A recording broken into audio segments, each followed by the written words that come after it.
Okay, sorry friends, sorry for, due to some technical problems, there was no video actually, my video, so I stopped the lecture. I will continue it. So where we were at the scope, another scope of this particular subject, geology, where we can get the opportunities in terms of employment and profession. That is the another scope. That if I already told you, yes, there is plenty of scope in my life till today. I have observed all other subjects. Compared to all other subjects, we are having plenty of opportunities in this particular subject. फक्त problem एवढाच येतो ह्या आपल्या विषयाच्या बाबतीत का जागरूकता कमी असल्या कारणानं मुलं खूप कमी निवडतात आणि फार कमी कॉलेजेसमध्ये हा विषय असतोय आणि त्यामुळं दुसरा फायदा त्याचा हा होतोय का कॉम्पिटिशन पण आपल्याला फारसं करायला लागत नाही, कारण विद्यार्थी संख्या जसं केमिस्ट्रीचे बाहेर पडतात तसेच आपले जिओलॉजीचे बाहेर पडले असते, तर डेफिनेटली तिथं पण एक रश राहिली असती या जॉब्सच्या ठिकाणी. तर कुठे कुठे जॉब्स असू शकतात, कसं आपलं फ्युचर ब्राईट होऊ शकतं या अवेटिंग जिओलॉजिस्टसाठी, that we will discuss definitely. तर त्या बाबतीतही आपण कन्सिडर करत असताना वास्ट स्कोप आहे, भरपूर ऑपॉर्च्युनिटीज आहेत प्रायव्हेट आणि पब्लिक एंटरप्राइजेसमध्ये सुद्धा. प्रायव्हेट वी ऑल नो प्रायव्हेटमध्ये आहेतच, पब्लिक सेक्टर्समध्ये आपण कन्सिडर करत असताना गव्हर्नमेंट ऑपॉर्च्युनिटीज आपण जर कन्सिडर करतो, जनरली आपण जेव्हा कन्सिडर करतो का जॉब आहे, एखाद्या मुलाला जॉब लागला तर कुठला, तर गव्हर्नमेंटमध्ये असा अमुक अगदी कुठला लोएस्ट जॉब असू दे, क्लास 3 क्लास 4चा जॉब असू दे, पण तरी गव्हर्नमेंटमध्ये लागला म्हटलं का सगळेजण खुश होतात. पण जिओलॉजीमध्ये असे क्लास 3 क्लास 4चे जॉब्स आपल्याला अवेलेबल असणार नाहीत डेफिनेटली. आपण जिओलॉजीमध्ये क्लास 2 क्लास 1 असेच जॉब्स असणार, म्हणजे जिओलॉजिस्ट, मग ते ज्युनियर जिओलॉजिस्ट असतील, असिस्टंट जिओलॉजिस्ट असतील, सिनियर जिओलॉजिस्ट असतील, अशाच पोस्ट असणार आहेत. आणि क्लास 1 क्लास 2च्या पोस्टसाठी प्रयत्न करायचा असेल तर there should be hard work, there should be you should be very intelligent, you should be very sincere in your subject. तर याच्यामध्ये आपण जर कन्सिडर केलं तर पर्टिक्युलरली सगळ्या फील्ड्समध्ये मी काही मोजकी एक्झाम्पलच देतो तुम्हाला.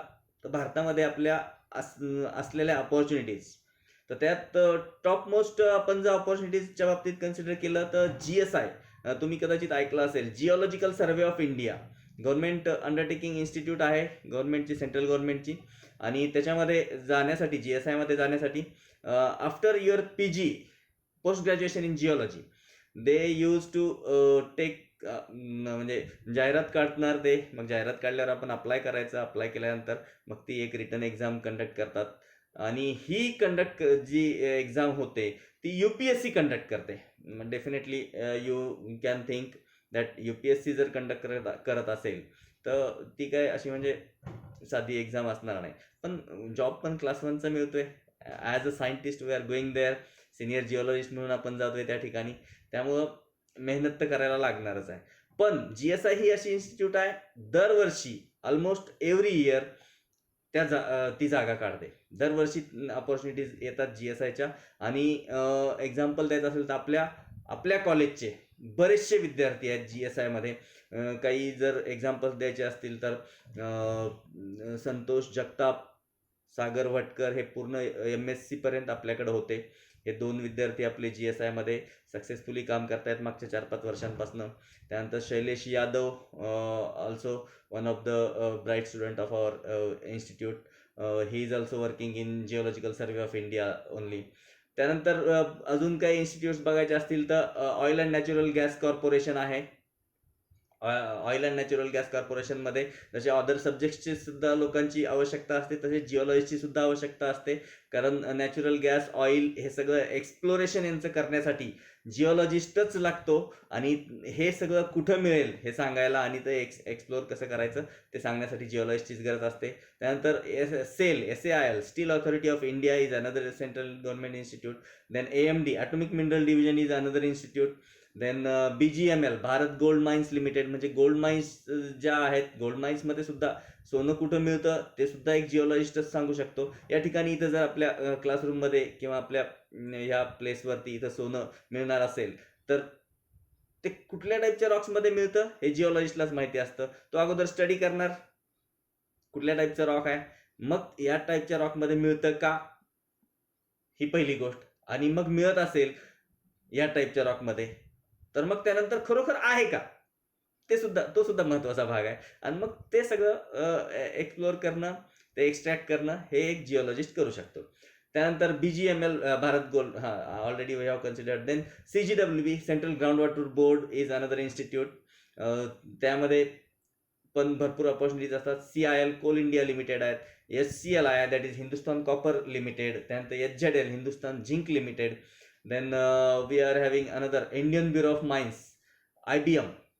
IBM मध्ये आपली एक विद्यार्थिनी म्हणजे मुलांनाच फक्त अपॉर्च्युनिटीज आहेत असं नाही, मुलींना सुद्धा तेवढ्याच सारख्याच अपॉर्च्युनिटीज आहेत.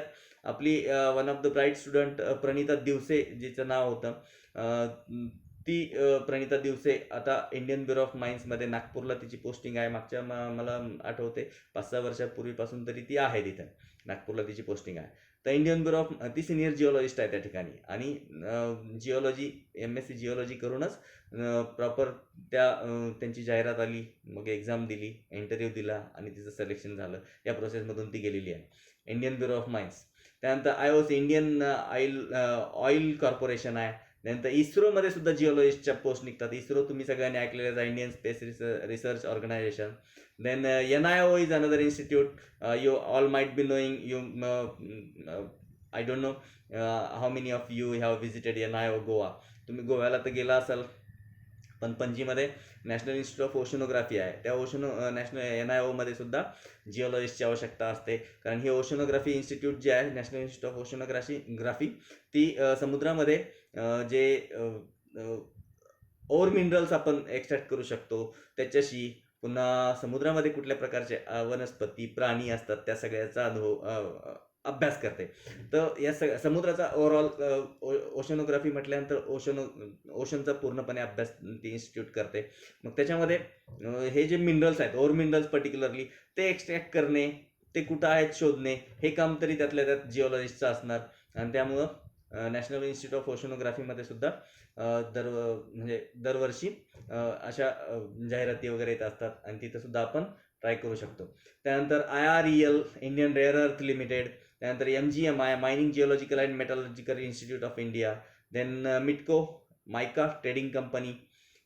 Then oil India limited. Then MOIL manganese ore India limited. Then NLC Neyveli lignite corporation. Then NMDC is another very good institute, national institute, National Mineral Development Corporation.